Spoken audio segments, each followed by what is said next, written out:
Hello and welcome to day 3 of our Greta Dungarees making workshop.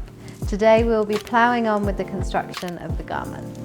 We'll be sewing the crotch, shoulder straps, back facing, inside leg and front bib in place. Sounds like a lot, so we better crack on. We're going to start with our big main trouser piece. You're going to pin all the way down the back crotch, and then we're going to sew it with a 1.5 centimetre seam allowance.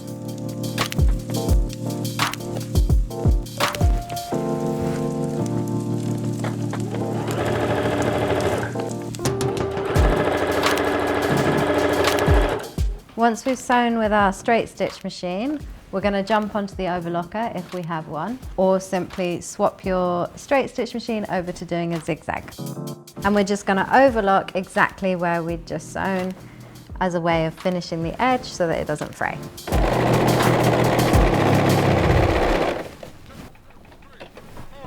Now that that's overlocked and stitched, we're going to take it over to the iron and press it to the left-hand side.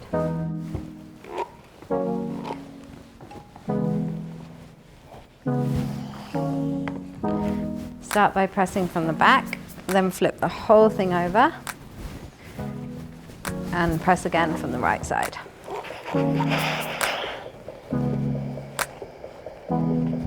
Now we jump back on your domestic machine, making sure it's on a straight stitch, and you're just going to top stitch to make it super strong so that your crotch doesn't rip.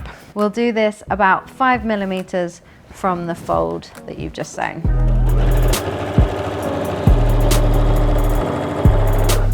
It's quite a big bit of fabric, so make sure you're really pushing all of the excess fabric out of the way and it's not getting caught underneath. Trim your threads, and that's your back crotch sewn. Now that we've sewn the back crotch, we want to lay that piece facing up on the table and grab our shoulder straps. We can pop these down, and I like to have the side that we stitched earlier facing inwards. And we're going to line them up with the notches which are at the top of your big main trouser piece, piece A. Pop a little pin in place, and then we're going to sew. And this is just a basting stitch, so it's going to be hidden in the seam allowance later, which means we want it to be a little bit closer to the edge. I would say around 5 millimeters is great.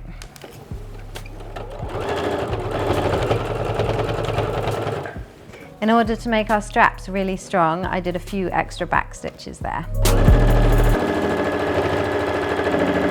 Now that our straps are sewn in place, we want to grab hold of our back facing piece.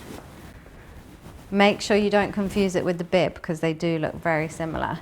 But your back facing piece, you will notice, lines up perfectly with the top of the area that you've just sewn. So in order to pin this in place, clear a nice big space on your table and lay it out like so. We want to take our main trouser piece, fold all of the straps in, fold your pockets in, grab your back facing and lay it so that everything is nicely sandwiched in between. Grab some pins, and then we're just going to pin that piece all the way around. We don't want to pin across here, we just want to pin the top 3 sides. Now that it's pinned, we're going to jump back on the machine and we're just going to sew all the way around here.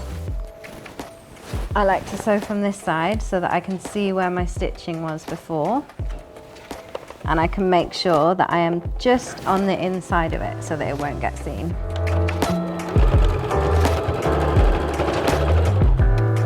Again, that's about a 1.5 centimetre seam allowance.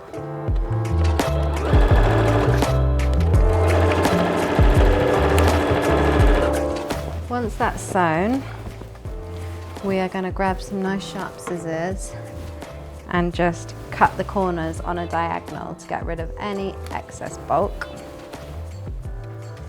like that. And then we can make sure all our pins are out. Didn't see that one. Pull the whole thing through. And you can see you get this really nice, neat finish all the way around the back. all that's left to do is give it a really good press so that it sits flat. And then we're going to top stitch from where our top stitching ended here, straight up this side, across the top, and then back down to where our top stitching started here. I love this bit. It's when it starts to feel like it's all coming together.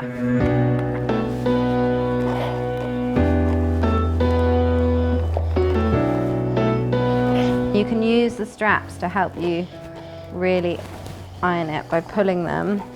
It makes sure that it's nicely rolled out.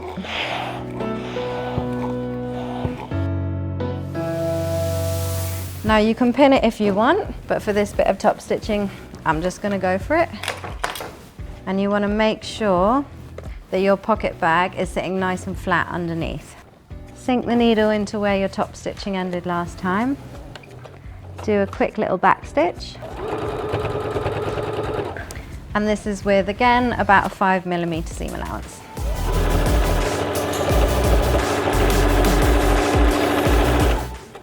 On the corners, I sink my needle in, pick up the foot, turn the dungarees round and pop the foot back down.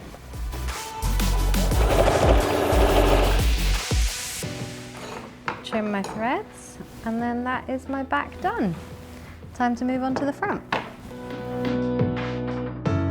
Just like before, we're going to take right sides together on the front crotch this time. We're going to pin along here. We're going to sew with a straight stitch, then we're going to overlock, press it to the side, and then top stitch. Make sure when you do this, you don't sew all the way down the leg seam. All we're doing is sewing the crotch to this point here. We've got a 1.5cm seam allowance.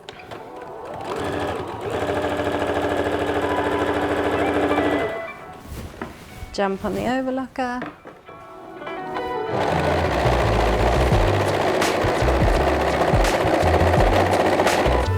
Great, that's overlocked and stitched, so I'm going to press it to the left-hand side again.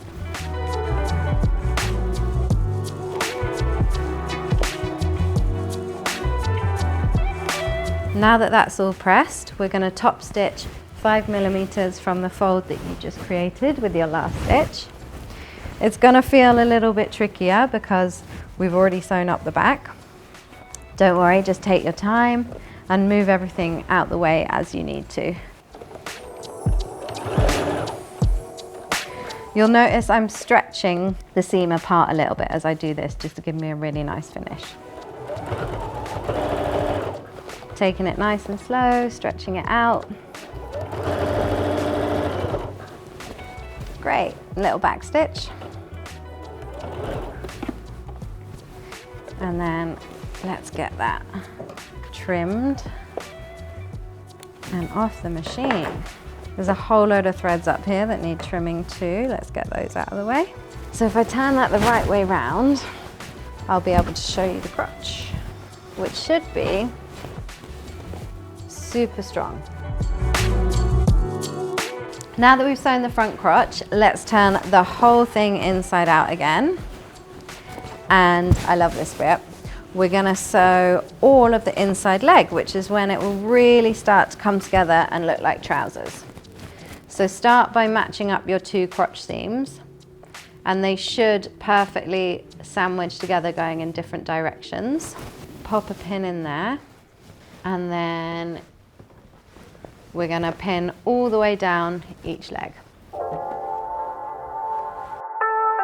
Now that's pinned, we are going to sew with a 1.5cm seam allowance all the way along the inside leg.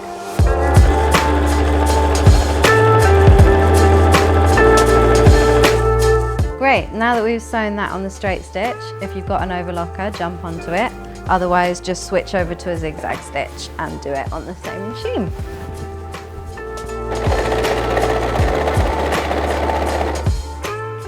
Perfect, that's the trousers sewn up. You can give that a little press to one side if you like.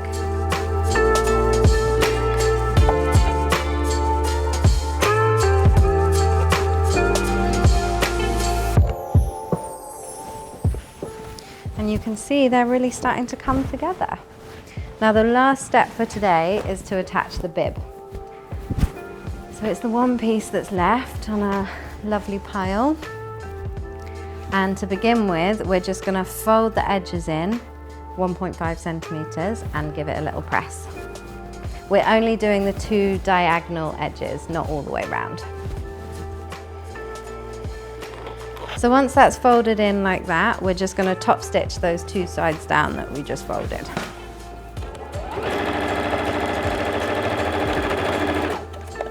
And now that they are stitched down, we're going to pin this on to the front of our dungarees, and we're going to do right sides together, and I'll try and do this so that you can see. We want to line this bib up with the edge of where we sewed our pockets earlier on. Now this is quite a few layers of denim here, so you're going to need some nice strong pins. And you can see where they cross over is where we're going to stitch with our 1.5 seam allowance. Pop a couple more pins in and just make sure that it's all sitting flat. You might need to stretch one out slightly. And I'm going to do a little extra back stitch when I start, because we want this to be really strong and secure. And just pray that your needle doesn't break through all these layers.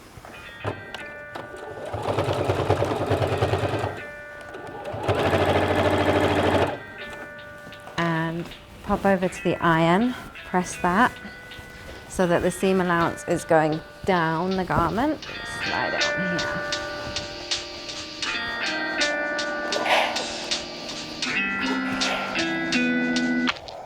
And the last step for today is just to top stitch that in place. Before I do it, I'm going to trim away any excess bits of seam allowance that I don't need in here, like that little bit there. And we're going to start this top stitching from where our waist strap begins. And this bit will be quite clearly visible across your front. So take it slow and try and get it as smooth as you can. I'm doing it in contrast thread, which you're going to see if I go wonky, I'm telling you. Take it really slow over this lumpy bit where the pocket starts. You might even want to roll it rather than using your foot. So I'm just going stitch by stitch to make sure the needle doesn't break until I get over that humpy bit. You can see with this denim you have to be quite strict with it. Really don't be afraid to move it around. Put it where you want it. And then again, just taking it really slowly and gently with the wheel over that tough bit. It's a good job I put a denim needle on, because another needle I don't think would have gone through this. Great, and then once we're over that hump, we're going to sew to where your strap begins, making sure you don't catch the strap. Little back stitch, trim your thread. And that is a wrap on day 3. I hope it's really starting to feel like the garment is coming together.